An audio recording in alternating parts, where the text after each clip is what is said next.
বাংলাদেশের মানুষ সুসংহত হয়ে দক্ষিণ এশিয়াতে শান্তিপূর্ণভাবে বসবাস করতে চায় এবং এই খান জাহান আলীর মসজিদে গিয়ে আমাদের যে বহর রয়েছে তাদের প্রত্যেকের উপলব্ধি হয়েছে বাংলাদেশে যত বড় জালেম আবির্ভূত হয়েছে বাগেরহাট থেকে শুরু করে এই বঙ্গ জনপদের মানুষের স্পিরিট তত বৃদ্ধি হয়েছে।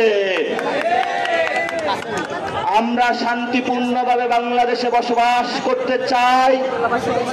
৭১ সালে বাঙালিদের উপরে বৈষম্যের নির্যাতন চালানো হয়েছিল পাকিস্তানের হানাদার বাহিনী।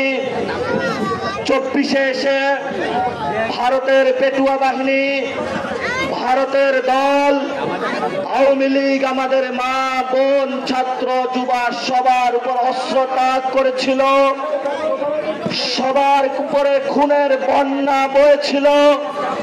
কিন্তু আপনারা সচক্ষে প্রত্যক্ষ করেছেন, যেটা আমরা প্রত্যক্ষ করেছি, একজন শহীদ হয়েছে, ৪০ জন রাস্তায় শহীদ হওয়ার জন্য দাঁড়িয়ে গিয়েছে।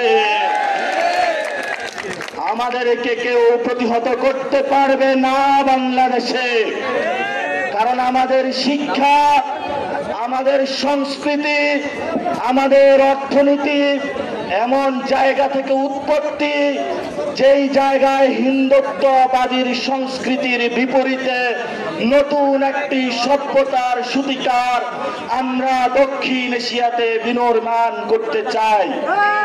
যদি এটা করতে পারি, যদি আমরা মর্যাদার একটি বাংলাদেশ গড়তে পারি, তাহলে বাগেরহাটবাসী আপনাদের যে সন্তান শিক্ষা ব্যবস্থা থেকে বঞ্চিত হচ্ছে, স্বাস্থ্য ব্যবস্থা থেকে বঞ্চিত হচ্ছে, অর্থনৈতিক ব্যবস্থা থেকে বঞ্চিত হচ্ছে, সাংস্কৃতিক অগ্রাসনের করাল গাছে নিপতিত হচ্ছে, এই সকল বিষয়ের যে চ্যালেঞ্জ আমাদের সামনে রয়েছে তা আমরা মোকাবেলা করতে পারবো। প্রিয় বাগেরহাটের এই যে তরুণ যুবা যাত্রা আপনারা একত্রিত হয়েছেন, আপনার সন্তানকে সারাদিন পরিশ্রম করে কিছু টাকা ইনকাম করে ঢাকাতে আপনি পড়াশোনা করতে পাঠান।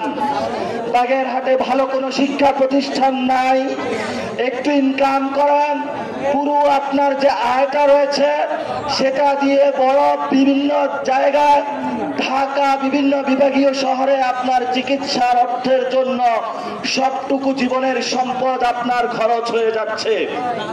আপনার মেয়েকে স্কুলে পাঠাবেন, সেখানে স্কুলে মেয়েদের জন্য সুব্যবস্থা নাই। এই সকল সমস্যা সমাধানের জন্য ঢাকাতে কিছু প্রতিবাদী তরুণ সবার সামনে দাঁড়িয়েছিল, কিন্তু শেখ হাসিনা, আপনারা ভিডিও পাবলিশ হয়েছে, তার বক্তব্য প্রকাশ হয়েছে যে এই তরুণদেরকে গুলি করতে হবে, এই তরুণরা আমার বিপরীতে দাঁড়িয়েছে। শেখ হাসিনা বলেছিল আমি শেখ ফ্যামিলির রাজনীতি চাই, শেখ হাসিনা বলেছিল যে আমার পরিবার ছাড়া বাহিনী কেউ রাজনীতি করতে পারবে না, কিন্তু আপনাদের মতো কিছু তরুণ দাঁড়িয়ে বলেছিল যে আমার আর শেখ হাসিনার মধ্যে কোনো পার্থক্য নাই রাজনীতির ক্ষেত্রে। তুমি যদি বাংলাদেশের নাগরিক হও, আমিও বাংলাদেশ নাগরিক, তুমি মুজিবের বেটি হইয়া পারিবারিক রাজনীতির কারণে আমার উপরে যদি অপশাসন চালাও, আমি তা মানবার পারবো না।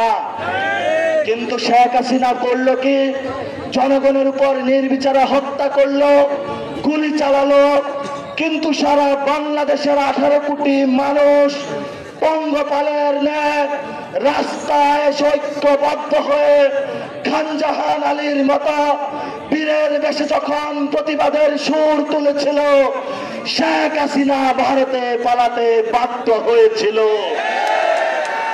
এরপরে একটি ইন্টারিম গভর্নমেন্ট গঠন হয়েছিল। আমরা রাজপথে থেকেছি গণতান্ত্রিক প্রক্রিয়ায় যাওয়ার জন্য, আমরা একটি দল গঠন করেছি, কিন্তু আমরা রাস্তায় দেখতে পেলাম সেই শেখ হাসিনা, শেখ মুজিবের পাহারাদার নব্য চাঁদাবাজদের আবার আমরা আবিষ্কার করলাম। আগামীতেও কেউ যদি তার পথ ধরে তাকেও আমরা বাংলাদেশ থেকে বিদায় করে দিব।